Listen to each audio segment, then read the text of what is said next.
Hi అండి, నమస్తే. Welcome back to my channel. ఈరోజు మన వీడియోలో ఎంతో టేస్టీగా ఉండే కోడిగుడ్డు వెల్లుల్లి కారం రెసిపీని చూపించబోతున్నానండి.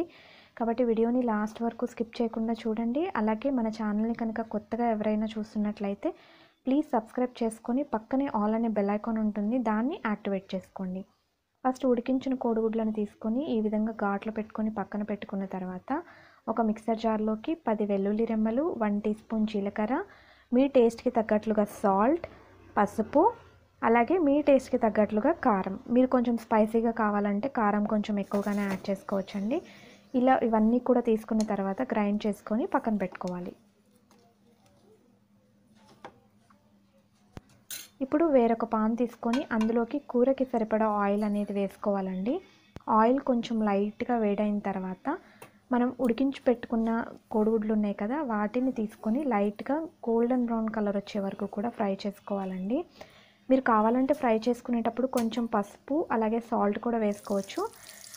పసుపు వేసుకుంటే ఓకేనండి, కొంచెం సాల్ట్ వేసుకున్నప్పుడు మాత్రం జాగ్రత్త. ఆయిల్లో సాల్ట్ డైరెక్ట్గా వేసేస్తే ఏమవుతుందంటే మొత్తం కూడా స్ప్రెడ్ అయిపోతుందన్నమాట, ఆయిల్ అంతా చిమ్ముతుందన్నమాట. సో ఈ విధంగా ఇక్కడ నేను చూపిస్తున్నట్టుగా గుడ్లు ఫ్రై అయిన తర్వాత తీసి పక్కన పెట్టుకోవాలి. సో ఇక్కడ నేనైతే పసుపు సాల్ట్ అనేది వేయలేదు. మీరు ఎగ్స్ కలర్ మంచి కలర్ రావాలంటే కనుక నేను చెప్పినట్టు కొంచెం పసుపు అలాగే సాల్ట్ కూడా వేసుకోండి. ఇప్పుడు ఇందులోకి సన్నగా తరిగిన ఉల్లిపాయ, పచ్చిమిర్చి అలాగే కొంచెం ఫ్రెష్ కరివేపాకు వేసుకున్న తర్వాత దోరగా గోల్డెన్ బ్రౌన్ కలర్ వచ్చే వరకు కూడా ఫ్రై చేసుకోవాలి. ఏ కూర అయినా సరే మంచిగా టేస్ట్ రావాలి అంటే కనుక ఉల్లిపాయ అనేది బాగా వేగితేనే మనకి కర్రీ అనేది టేస్టీగా ఉంటుందండి.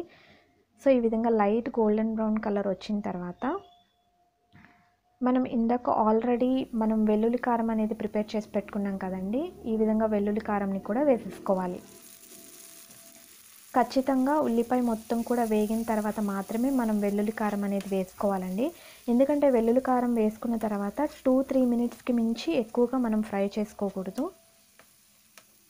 అలా ఫ్రై చేసుకుంటే ఏమవుతుందంటే టేస్ట్ అనేది చేంజ్ అయిపోతుంది అనమాట. కాబట్టి కంప్లీట్గా ఉల్లిపాయ అనేది వేగిన తర్వాత మాత్రమే మనం వెల్లుల్లి కారం అనేది వేసుకొని 1-2-3 నిమిషాల పాటు ఫ్రై చేసుకోవాలి. ఈ విధంగా ఫ్రై చేసుకున్న తర్వాత కొంచెం ఆయిల్ అనేది సెపరేట్ అవుతూ ఉంటుంది. ఈ విధంగా ఆయిల్ సెపరేట్ అయిన తర్వాత మనం ఆల్రెడీ ఫ్రై చేసి పెట్టుకున్న కోడిగుడ్లు ఉన్నాయి కదండి, వాటిని కూడా వేసుకొని మరొక 2 నిమిషాల పాటు ఫ్రై చేసుకుంటే మనకి ఎంతో టేస్టీగా ఉండే కోడిగుడ్డు వెల్లుల్లి కారం అనేది రెడీ అయిపోయినట్టే. అంతేనండి, ఈ 2 చిన్న టిప్స్ ఫాలో అయితే మనకి కోడిగుడ్డు వెల్లుల్లి కారం అనేది చాలా అంటే చాలా టేస్టీగా వస్తుంది. ఇదండి ఇవాళ మన వీడియో. ఈ వీడియో మీ అందరికీ నచ్చిందని అనుకుంటున్నాను. ఈ వీడియో కనుక మీకు నచ్చితే ప్లీజ్ లైక్ చేసి, షేర్ చేసి అలాగే సబ్స్క్రైబ్ చేసుకోండి.